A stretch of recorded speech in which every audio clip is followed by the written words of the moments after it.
So I hop on Zoom and I'm pitching them, hey, Jamaicans send back 2+ billion a year. I just want 0.1% of that in 1 year to create a Berkshire Hathaway focus on the Caribbean and then do a direct listing by listing it on NASDAQ. That's the goal. And they start laughing at me. And I was like, oh, geez, what did I do wrong? And it's like, no, you misunderstand. You need to think bigger. I was like, I've never had anybody in my life tell me that I wasn't thinking big. Should I be going for 1%? And they said, no, you misunderstand. And it says, we have a Latam and Caribbean fund with around 300 million.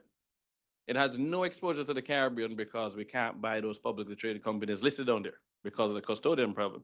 He says, you are going to buy shares in these 15 companies. You're going to scale up the relation. I was like, yes. And they get in board seats on a few of them. I was like, yeah, get in board seats for 3 of them. He says, well, you probably know the CEOs. They probably went to school with them. Yeah, I went to school with like 5 of them. That makes sense. He says, well, if you were public, we would put 1% of our LATAM fund into your company to own shares because you'd be publicly traded in the US and you would now give us exposure to a portfolio in the Caribbean. You solve our problem.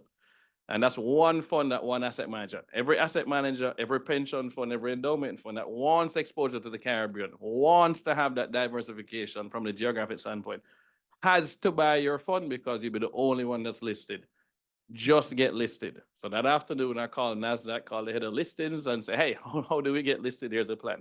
And we chose NASDAQ because their software powers the Jamaica Stock Exchange. So they're already familiar. And they sent me a document that says, here's the 8 ways to get listed on the NASDAQ by a direct listing.